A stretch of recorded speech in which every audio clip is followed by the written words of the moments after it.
லாபம் யூடியூப் முதலீட்டாளர்கள் அனைவருக்கும் வணக்கம். நான் குமார், கண்டென்ட் ஹெட் லாபம். இன்றைக்கி ஒரு முக்கியமான விஷயத்தை உங்கள்கிட்ட சொல்லலாம்னு நான் இருக்கேன். அது என்னன்னு பார்த்தீங்கன்னா, வாரன் பஃபட் உங்களுக்கு நல்லாவே தெரியும். ஓகேயா? அமெரிக்காவில் பிறந்து இன்றைக்கி எந்த ஒரு இடத்துலையும் வேலை பார்க்காம பெரிய நிறுவனங்களில் முதலீடு செய்வதன் மூலமாக பல ஆயிரம் கோடிகளை இன்றைக்கி சம்பாரிச்சிருக்கிறாரு. இன்றைக்கி அவருக்கு 93 வயசு. ஆனால் இன்றைக்கும் பங்குச்சந்தை முதலீடில் ரொம்ப ஆக்டிவாக இருக்கார். சொல்லப்போனால் உலகத்தில் இருக்கிற அத்தனை பங்குச்சந்தை முதலீட்டாளர்களுக்கும் அவரை குருன்னு கூட சொல்லலாம். அதனால தான் முதலீட்டு குரு வாரன் பஃபட் சொன்ன ஒரு விஷயத்தை இன்றைக்கி நான் சொல்கிறேன். அவர் என்ன சொல்லியிருக்காரு அப்படின்னா, நம்முடைய முதலீடு எல்லாத்தையுமே ஒரே இடத்துல வச்சிருக்கக்கூடாது. அதாவது நம்மகிட்ட ஒரு 10 முட்டை இருக்குன்னு வச்சுங்க, இந்த 10 முட்டையும் ஒரே பையில் வச்சிருக்காதீங்க அப்படின்னு அவர் சொல்கிறார். இது என்னது, ஒரே பையில் 10 முட்டையை வச்சுக்க கூடாதா, இது என்ன அப்படிங்கிறத உங்களுக்கு ஒரு கேள்வி இருக்கலாம். அதை பற்றி எக்ஸ்பிளைன் பண்ணுறதுக்காகத்தான் இந்த வீடியோவில் நான் உங்கள்கிட்ட பேச போகிறேன். அதாவது நம்ம ஆட்கள், குறிப்பாக இந்தியர்கள் அல்லது தமிழர்கள்னு பார்த்தீங்கன்னா முதலீடு செய்கிறதுல ரொம்பவும் கெட்டிக்காரங்களாக இருப்பாங்க. கஷ்டப்பட்டு சம்பாதிக்கிற பணத்தில் எவ்வளவு சிக்கனமாக செலவு பண்ண முடியுமோ அப்படி செஞ்சு பணத்தை மிச்சம் பண்ணி அந்த பணத்தை எதுலையாவது முதலீடு பண்ணி அதில் நல்ல லாபம் பார்க்குறதுல நம்ம ஆட்கள் ரொம்ப கெட்டிக்காரங்க. அதில் எந்த சந்தேகமும் கிடையாது. ஆனால் நம்ம கடந்த காலங்களில் பார்த்தீங்கன்னா நம்மளுடைய முதலீட்டு அணுகுமுறை எப்படி இருந்தது அப்படின்னு பார்த்தீங்கன்னா, பெரும்பாலும் தங்கம் அல்லது ரியல் எஸ்டேட், இந்த ரெண்டில் தான் ரொம்ப ஜாஸ்தியான ஒரு இது இருந்தது. இன்றைக்கி பார்த்தீங்கன்னு வச்சுங்க, நான் தங்கம் தங்கம் வாங்கியிருக்கேன் அப்படின்னு சொன்னீங்கன்னா, சூப்பர் ப்ரோ, நல்ல விஷயம் பண்ணியிருக்கீங்க அப்படிம்பாங்க. நான் ஒரு இடம் வாங்கிட்டேன், வீடு கட்டிட்டேன் அல்லது ஒரு வீடு வாங்கியிருக்கேன்னா, சூப்பர் சார், நீங்கள் கொடுத்து வச்சவர் சார், நல்ல விஷயம் பண்ணியிருக்கீங்க அப்படிம்பாங்க. ஓகேயா? ஸோ அப்போ எல்லாருமே தங்கம் வாங்கிறது அல்லது ரியல் எஸ்டேட்டில் முதலீடு செய்கிறதுங்கிறது நம்ம மக்களுக்கு ரொம்ப கைவந்த கலை. அதை கரெக்டாக கடந்த காலங்களில் பண்ணிட்டு வந்திருக்கிறாங்க. மண்ணில் போட்ட பணத்தையும் பொண்ணில் போட்ட பணத்தையுமே நஷ்டமே ஆகாது, வீணாக போகாது அப்படின்னு ஒரு பழமொழியே இருக்குது. அந்த அளவுக்கு தங்கம், ரியல் எஸ்டேட் மேலே நம்ம மக்களுக்கு இருக்கிற ஒரு அபிப்பிராயம் பார்த்திங்கன்னா ரொம்ப ஜாஸ்தியாக இருக்கும். ஏன் இப்படி தங்கம் அல்லது ரியல் எஸ்டேட்டில் போடுற பணம் நமக்கு கடந்த காலங்களில் மிகப்பெரிய லாபம் கொடுத்துருக்கு? ரொம்ப சிம்பிளான விஷயந்தான். தங்கம்னா உலகத்திலேயே ரொம்ப அபூர்வமாக கிடைக்கிற உலோகம். இரும்பு மாதிரிலாம் அது டன் கணக்கிலலாம் அப்போ திரும்பின பக்கத்தில் டன் கணக்கிலலாம் கிடைக்கல. ஏதோ ஒரு இடத்துல ஏதோ ஒரு சிறிய அளவில் தான் நமக்கு தங்கம்ங்கிறது கிடைக்கிது. ஸோ அது அந்த அபூர்வமான உலகத்துடைய ஒரு அபூர்வமான பயன்பாட்டை புரிஞ்சுக்கிட்டதுனால தான், அதுவும் நம்ம மக்கள் இப்போ கிடையாது, கிட்டத்தட்ட 2000 வருஷம் முன்னாடியே அந்த தங்கத்துடைய அருமையை புரிஞ்சுக்கிட்டு இருக்காங்க. அதனால தான் தங்கத்தை கடவுளோட சேர்த்து வச்சு பார்த்தாங்க. கடவுள்கிட்ட இருக்கிறப்போ அந்த பொருள் புனிதமாயிருது. ஸோ தங்கம்ங்கிறது ஒரு நல்ல ஒரு மங்களகரமான பொருளாக மாறிடுது. அதே மாதிரி அந்த தங்கத்திலிருந்து நகை பண்ணி அதை பெண்களுக்கு அணிவிச்சாங்க. அதன் மூலமாக அழகு அதிகரிக்கிறப்போ அது ஒரு பார்க்குறதுக்கு நல்லாயிருக்கு, பெண்கள் அணிஞ்சால் நல்லாயிருக்கு, ஆண்கள் அணிஞ்சால் நல்லாயிருக்கு. ஸோ அப்போ இது மாதிரியான ஒரு அழகு பொருள், ஒரு மங்களகரமான பொருள் அப்படிங்கிறப்ப தங்கத்துக்கு கிடைக்கிற ஒரு மரியாதைங்கிறது எங்கேயோ போயிடுது. ஸோ அதனால் அதனுடைய காலம் செல்ல செல்ல அதனுடைய உற்பத்தி குறைவு, தேவை அதிகம்ங்கிறதுனால விலை அதிகமாகுது. இதை புரிஞ்சுக்கிட்டதுனால தான் நம்ம மக்கள் நிறைய தங்கத்தை சேர்த்து வச்சுருக்காங்க. இன்றைக்கி பார்த்திங்கன்னா உலக அளவில் எந்த நாட்டு மக்களிடையும் இல்லாத அளவுக்கு இந்திய வீடுகளில், நம்ம வீடுகளில் தங்கம் அதிகமாக இருக்குது. அதே மாதிரி தான் ரியல் எஸ்டேட்டுங்கிறதும் நீங்கள் உருவாக்க முடியாத ஒரு பொருள். நிலம்ங்கிறது உருவாக்க முடியாத ஒரு பொருள். பொது நிலப்பரப்பை கண்டுபிடிக்கலாம், ஆனால் அந்த இடத்துல நம்ம மனுஷன் இருக்கிறதுக்கான ஒரு அமைப்பு இருக்கான்னு பார்க்கணும். இன்றைக்கும் மனுஷன் செவ்வாய் கிரகத்துக்கு போய் அங்கே இடத்த கண்டுபிடிக்க முடியுமான்னு பார்க்குறான், அல்லது நிலவுக்கு போய் கண்டுபிடிக்க முடியுமான்னு பார்க்குறான். ஆனால் அங்கே போய் மனுஷன் இருக்க முடியுமா அப்படிங்கிறது தான் பெரிய விஷயம். ஸோ அப்போ நிலம்ங்கிறதும் திரும்ப செய்ய முடியாத ஒரு பொருளாக இருக்கிறப்ப அதுவும் அபூர்வமான ஒரு சொத்தாக மாறிடுது. ஓகேயா? ரெண்டாவது, மக்கள் தொகை பெருக்கம் அதிகமாக அதிகமாக நிலத்தின் தேவைங்கிறது அதிகமாக இருக்குது. புதுசு புதுசாக வீடு கட்டுறாங்க. அப்பா தாத்தா வீடு கட்டினாரு, அது பிறகு மகன், அது பிறகு பேரன் அப்படின்னு போகிறப்போ வந்து ரியல் எஸ்டேட்டுடைய வரவேற்பும் தேவையும் அதிகமாகிறப்ப அதில் கிடைக்கக்கூடிய லாபமும் அதிகமாக இருக்குது. இந்த ரெண்டுமே கடந்த காலங்களில் மிகப்பெரிய அளவில் இருந்திருக்கு. காரணம் என்னென்னா, இந்த 2 முதலீடு தவிர நமக்கு பெரிய அளவில் வேறு முதலீடுகள் கடந்த 50 ஆண்டுகளுக்கு முன்னாடி வரைக்கும் நமக்கு இருந்ததில்லை. ஸோ இந்த ஒன்று தங்கம் வாங்கணும் அல்லது நிலம் வாங்கணும், இப்படி தான் இருந்திருக்கு. ஆனால் ஒரு 70-75 வருஷமாக வங்கி அமைப்புகள் நம்மக்கிட்ட வந்து பெரிய அளவில் நம்மளுடைய பயன்பாட்டுக்கு வந்த பிறகு ஃபிக்ஸட் டெபாசிட் அப்படிங்கிறது ஒன்று வந்தது. ஃபிக்ஸட் டெபாசிட் பார்த்திங்கன்னா 30-40 வருஷத்துக்கு முன்னாடி மிகப்பெரிய அளவில் வட்டி கிடைத்தது. அதாவது ஒரு 30 வருஷத்துக்கு முன்னாடி இருந்தவங்களுக்கு தெரியும், ஃபிக்ஸட் டெபாசிட் வட்டி வந்து 12% இருந்திருக்கு. நீங்கள் சொன்னால் நம்பவே மாட்டீங்க.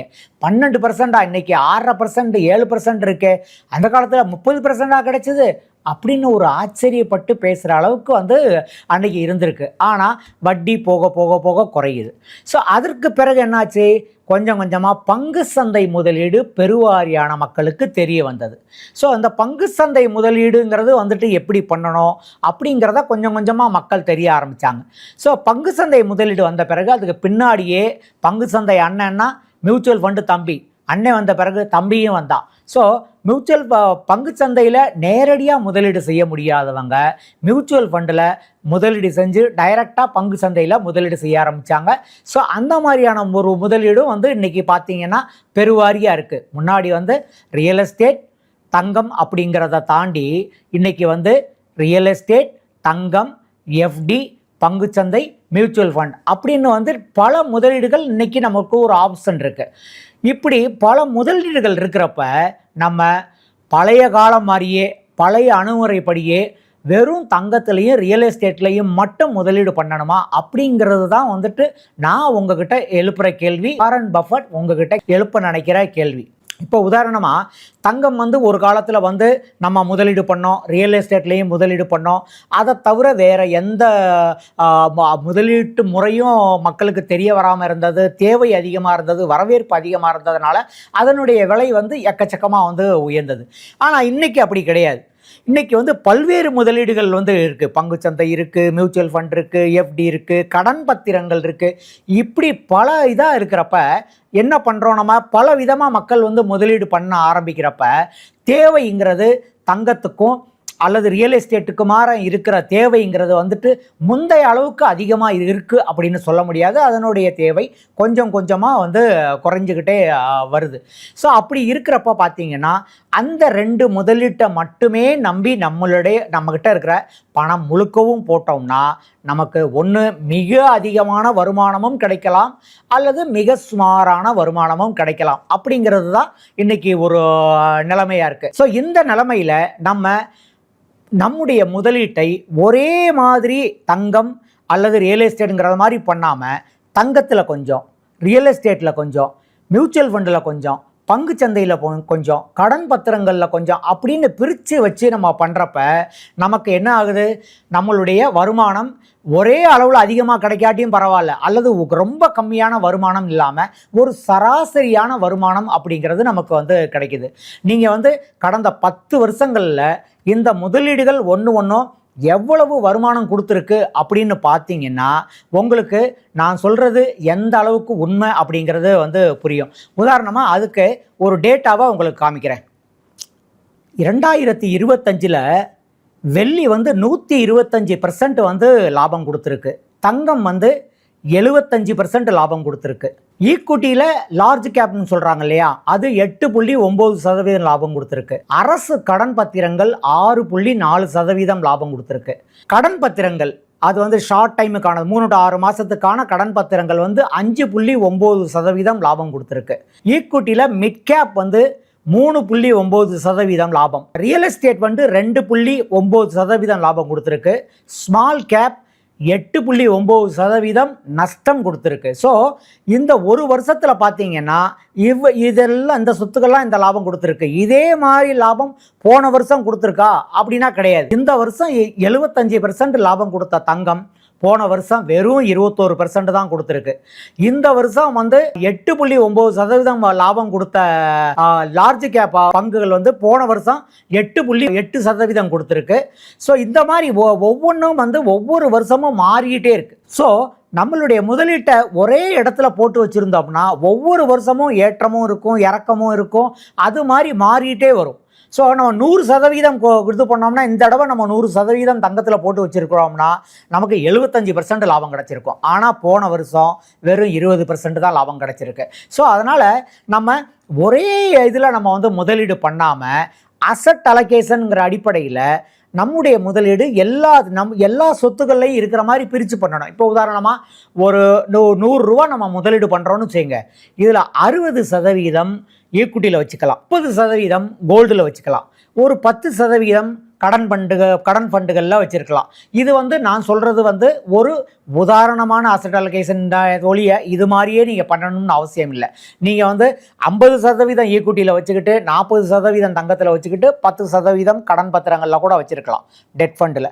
இல்லை எனக்கு வந்து 30% நான் ஈக்விட்டியில் வச்சுக்கிறேன், 50% நான் வந்து தங்கத்தில் வச்சுருக்கேன், வெறும் வந்து 20% கடன் பத்திரங்களில் வச்சுருக்கேன் அப்படின்னு நீங்கள் வந்துட்டு இது பண்ணலாம். ஸோ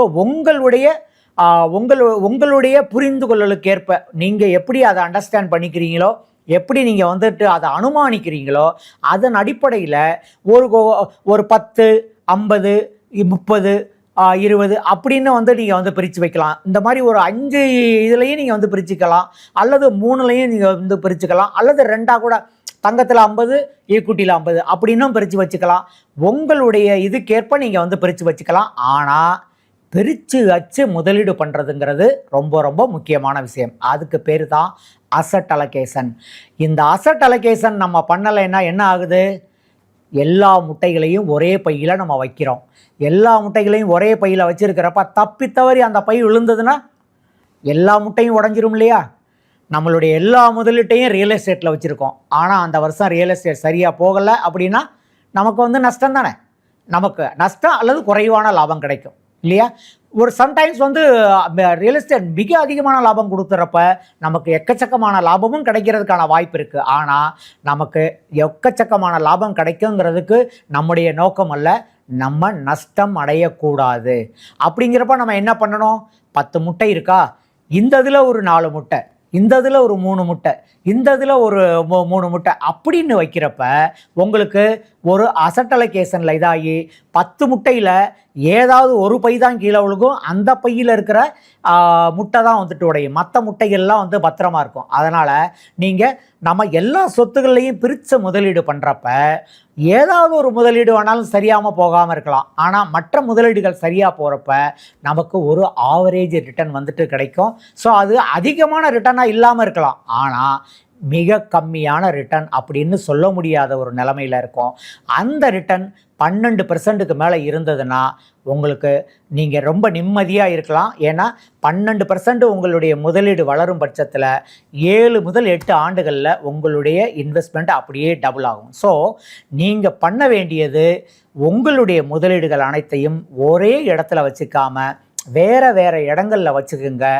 அதில் கிடைக்கிறது லாபம் வந்து உங்களுக்கு ஒரு நல்ல லாபமாக இருக்கும்.